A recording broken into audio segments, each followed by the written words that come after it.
Assalamualaikum warahmatullahi wabarakatuh. Halo anak-anak, berjumpa lagi bersama Ibu dalam video pembelajaran di channel SDN 1 Negeri Kidul.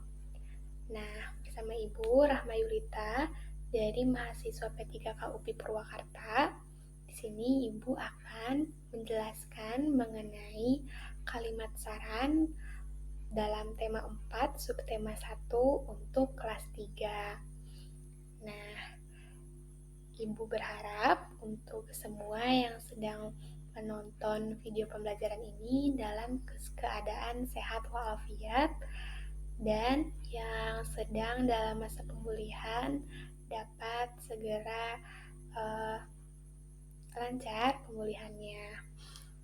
Oke, sebelum pematerian, Ibu akan menjelaskan tujuan pembelajaran yang didapat dalam menonton video pembelajaran ini terlebih dahulu. Yuk kita bahas tujuan pembelajaran kita terlebih dahulu.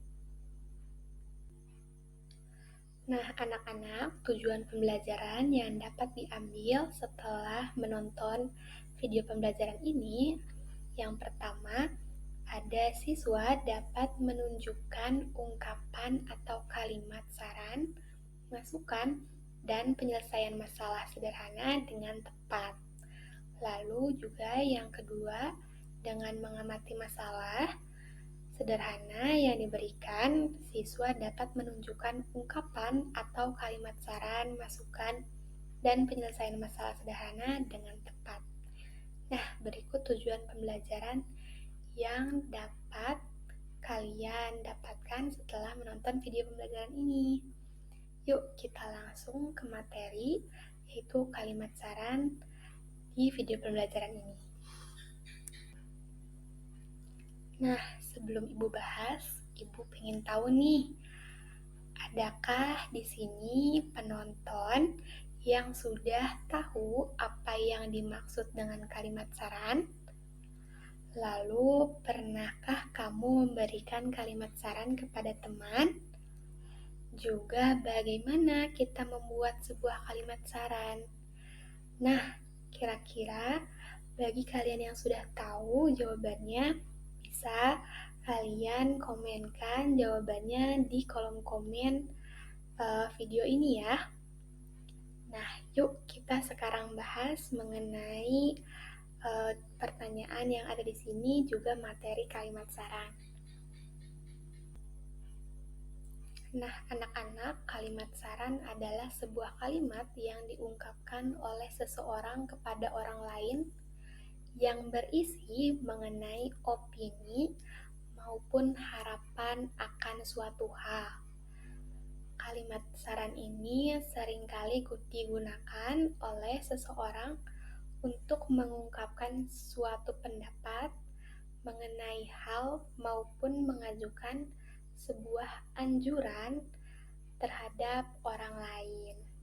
Nah, berikut merupakan pengertian dari kalimat saran, anak-anak. Nah, Bu, biasanya saran ini ada pada kalimat kritik dan saran. Lalu, apa bedanya, Bu? Perbedaan dari kritik dan saran itu sendiri.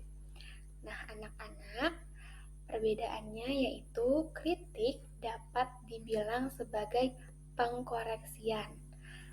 Pengkoreksian dari perbuatan maupun tindakan yang telah terjadi.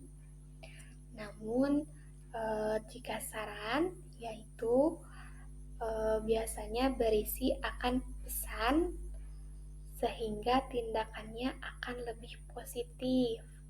Seperti itu. Nah, berikut merupakan perbedaan dari kritik dan saran, anak-anak. Nah, selanjutnya anak-anak, ternyata kalimat saran ini memiliki karakteristik. Nah, yuk kita bahas. Yang pertama, ada biasanya terdapat kata penanda nih di kalimat saran yang digunakan pada awal kalimat ataupun pada tengah kalimat.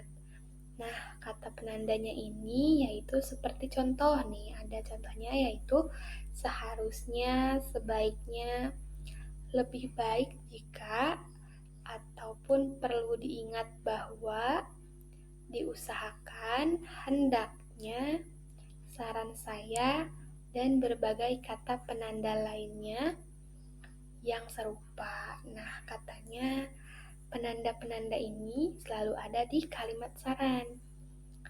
Lalu yang kedua, karakteristik yang kedua ini adalah sering digunakan dalam kehidupan sehari-hari dan juga sebuah karya sastra. Kalimat saran juga bisa digunakan untuk teks tajuk rencana resensi maupun paragraf argumentasi. Nah, jadi kalimat saran ini bisa digunakan di banyak karya ya, seperti argumentasi, resensi, atau tajuk rencana, dan lain-lain. Lalu, karakteristik yang ketiga ini adalah pada akhir kalimat, kalimat saran tidak menggunakan tanda baca. Seperti tanda baca seru yang menggambarkan sebuah kalimat seruan maupun larangan. Nah, berikut merupakan karakteristik dari kalimat saran anak-anak. Nah, anak-anak, selanjutnya Ibu ingin memperlihatkan contoh dari kalimat saran. Nah, di sini ada 5 kalimat saran. Nah, kalimat saran ini bisa digunakan jika ingin memberikan opini atau harapan kepada orang lain ya.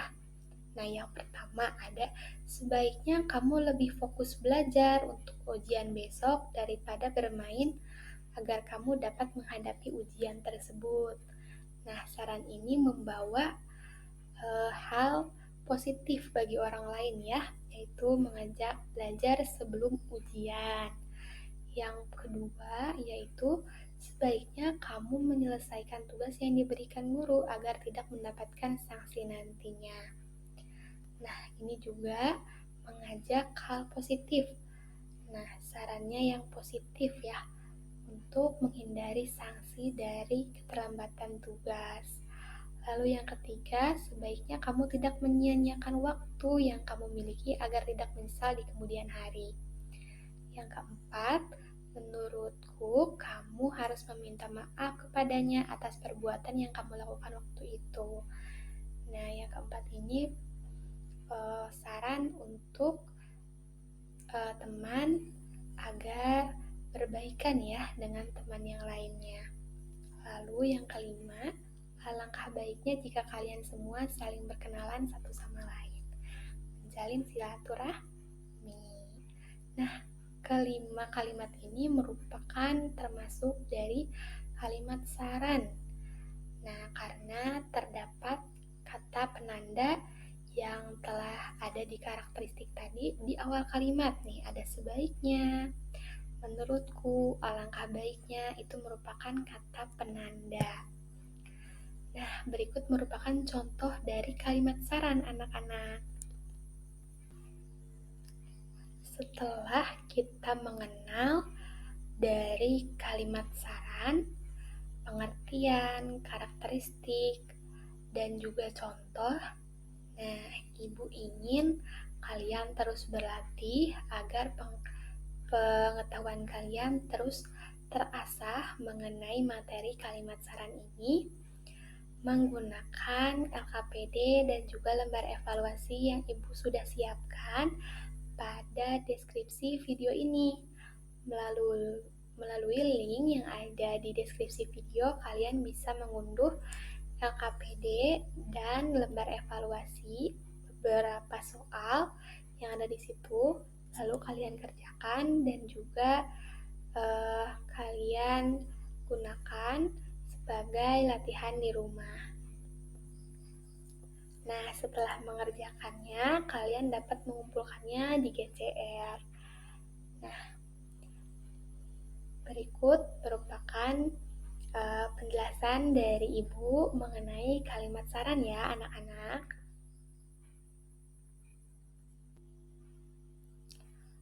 Anak-anak, sekian penjelasan Ibu.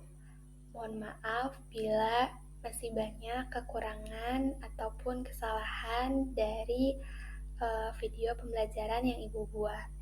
Terima kasih sudah menyimak video dari awal hingga akhir. Sampai ketemu dengan Ibu di video pembelajaran selanjutnya. Dadah!